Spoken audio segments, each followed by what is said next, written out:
Hey everyone, this is Brett Endies, the Dog Savant, dogtrainingla.com. So I have another Q&A today, and this question is from Thomas P, and he is from Philadelphia. Go Phillies! And his question is I got a new puppy, and I'm thinking about taking a training class at one of my local big box pet stores, like PetSmart or Petco, and I hear they do a lot of positive reinforcement training. Is that something that I should be doing? No. And I'm not telling you out of opinion, because here's what happens in my profession.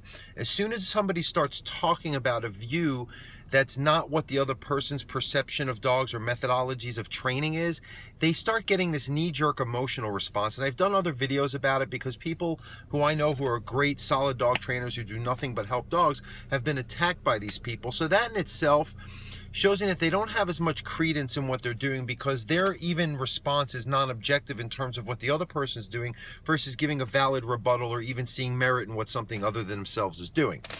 The second thing is just pure logistics. I have done this for a very long time, and every single retrain case I see, and I do not exaggerate, you can see these things are all documented in many, many years doing this as a professional. They are all coming from the positive reinforcement, clicker, treat training type of approach.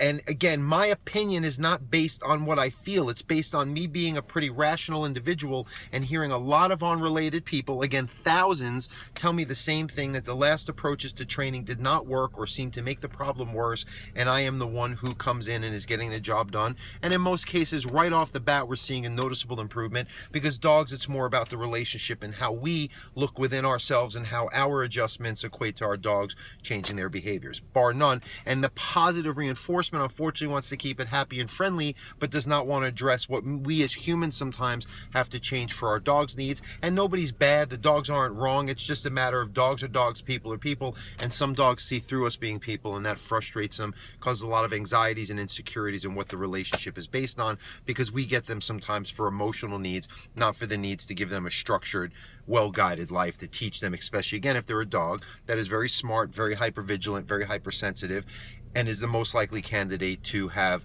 severe behavior problems. And not be a happy dog. I mean, that's what it comes down to, because a lot of these types of training will sell you on the fact that if you're not doing that, you're not doing the best for your dog. But happiness, and I just wrote an article for this about this, it's not based in indulgences. It's not based in getting overstimulated. It's actually satisfaction and feeling calm and content within. And I find the treats are the last way to achieve that.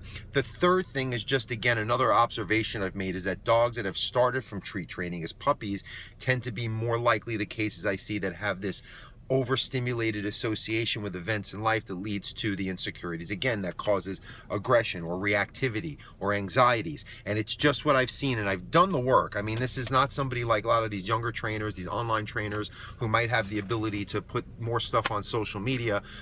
They haven't been in the trenches before there was even the internet. I mean, there was a point when we had to advertise our businesses via flyers on people's cards, or or hand our cards out, at people walking their dogs.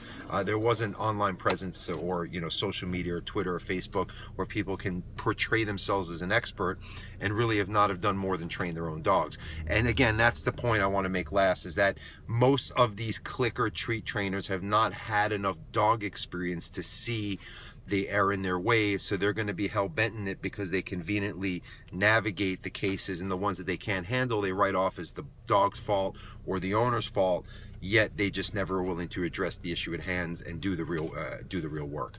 So I hope that answers your question. I wanted to go in depth about this more because this is a very common controversy, and a lot of people will even call me and ask me if I'm a positive dog trainer, like to qualify my humanity. And I do nothing but what's in the dog's best interest, and that is to make them feel safe, secure, and calm and relaxed in my presence, not overstimulated, worked up, or feeling that I am something that they have to have possession over because of the emotional needs that sometimes we have to check within ourselves, as far as what we need out of the dogs versus what they really require from our relationship.